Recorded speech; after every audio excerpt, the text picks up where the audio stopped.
போக போறேன். மிஸ்டர் தாமரை செல்வன், இந்த வழக்கு சம்பந்தமாக நீங்கள் ஏதாவது சொல்ல விரும்புகிறீர்களா? ஐயா, இந்த கேஸ் விஷயமா ஒரு முக்கியமான சாட்சி வந்திருக்கிறாங்க. அவங்க நீங்க விசாரிச்சீங்கன்னா ரொம்ப நல்லா இருக்கும். Permission granted. பொன்னாத்தால் பொன்னாத்தால் பொன்னாத்தால்.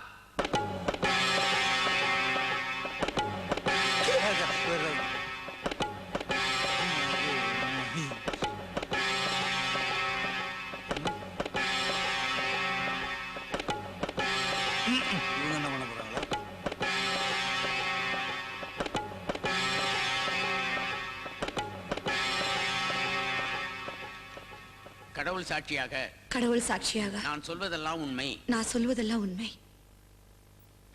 உங்க பேர் என்னம்மா? பொன்னாத்தாள். உங்களோட கணவர் பேர்? நாச்சமுத்து கவுண்டு. அதோ அங்க நிக்கிறார், அவர் உங்களுக்கு தெரியுமா? தெரியும். நான் பெத்து வளர்த்த மகனு. எனக்கு தெரியாமலே இருக்கும். அப்புறம் என்ன பரிசுல? பொண்ணுக்கு எப்ப கல்யாணம்? அது வந்து சாமி, எம்புட வசதிக்கு தகுந்த மாதிரி இந்த சீமையில என் ஜாதி பசங்க ஒத்தனை இல்லீங்களே. ஆமாமா, நீதான் துறக்கிட்ட அலுங்காப்புல 100 ஏக்கரை புடுங்கிட்டியே. சாமி, நான் அங்க புடுங்கினேன், உங்களுக்கே தெரியும். துரைதான் வச்சுக்கன்னு கொடுத்துட்டு போயிட்டாரே. அதனாலதான் நீ பெரிய மனுஷன் ஆயிட்ட. அப்புறம் என்ன, உன் பொண்ணு கல்யாணம் பண்ண வேண்டியதானே? எங்கேயாவது மாப்பிள்ளை பாத்திருக்கீங்களா? ஆமா. யாருங்க? நான் தான். ஐயோ, ஏண்டா உன் பொண்ணை கட்டிக்க எனக்கு தகுதி இல்லையா? சாமி, என் சாதி என்ன, உங்க சாதி என்னங்க? ஜாதி என்னடா ஜாதி? எனக்கு ஒரே பொண்ணு, அவளும் கல்யாணம் பண்ணிட்டு புருஷனோட போயிட்டா. நான் ஒண்டி கட்டேன், அதான் உன் பொண்ணை கட்டேன். இந்த வயசுல எனக்கும் ஒரு ஆதரவா இருக்கும், உனக்கும் சோம குறைஞ்ச மாதிரி இருக்கும். சாமி, கொஞ்சம் யோசிக்கணுமுங்க. இதுல யோசிக்கிறதுக்கு என்னடா இருக்கு? இல்லீங்க, என் பொண்டாட்டிக்கிட்ட ஒரு வார்த்தை கேட்கணுமுங்க. யாரா அவன் பைத்தியக்கார பைய? இதுல பொண்டாட்டிட்டு கேட்கறதுக்கு என்ன இருக்கு? என்ன தெரிந்தாலும் பொண்ணை பெத்தவ அவ, அவகிட்ட ஒரு வார்த்தை கேட்டுட்டா நல்லா இருக்குங்கிற. சரி, கேட்டுட்டு நல்ல பதிலா சொல்லு. சரி சாமி, நான் வரணுங்க. என்னங்க சாமி, அந்த சாதியில போய் கல்யாணம் பண்ணிக்கிட்டு? டேய், மணியக்காரன் குடுமி சும்மா ஆடாது. இந்த ஊர்ல எனக்கு அப்புறம் அதிகமான சொத்து அவனுக்கு தான் இருக்கு.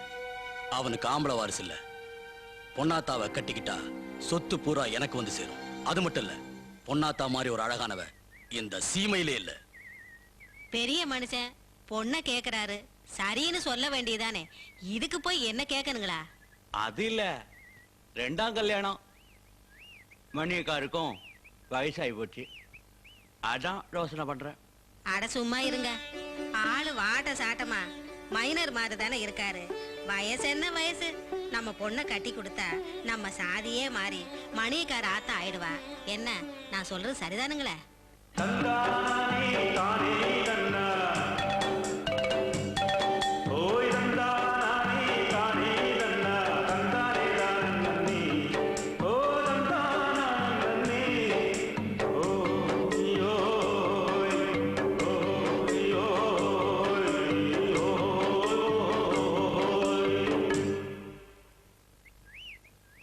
உங்க அப்பன் பண்ண வேலையை பாத்தியா?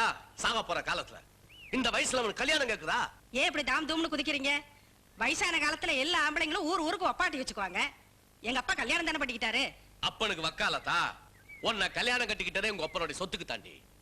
வாரிசு இரிசுன்னு ஏதாவது வந்துச்சு, உங்க அப்பனு இருக்க மாட்டான், அந்த வாரிசு இருக்காது. உங்க அப்பன்ட்ட சொல்லி வை.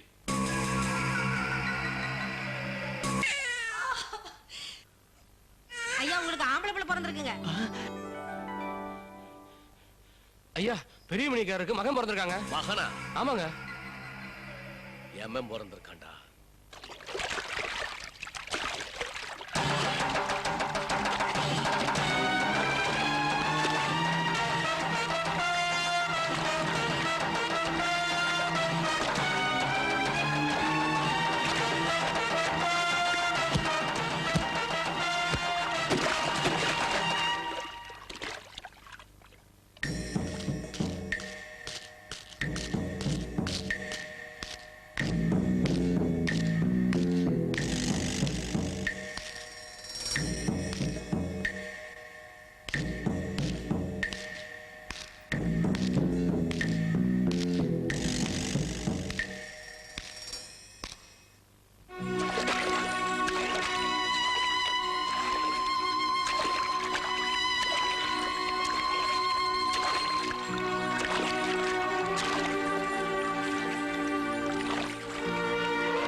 வருஷமா என் மகனை வளர்த்து இந்த ஆளுக்கு நல்ல பாடம் கத்து கொடுக்கணும்னு அரசம்பாளையத்துக்கு என் மகனை அமுச்சு வச்சேன்.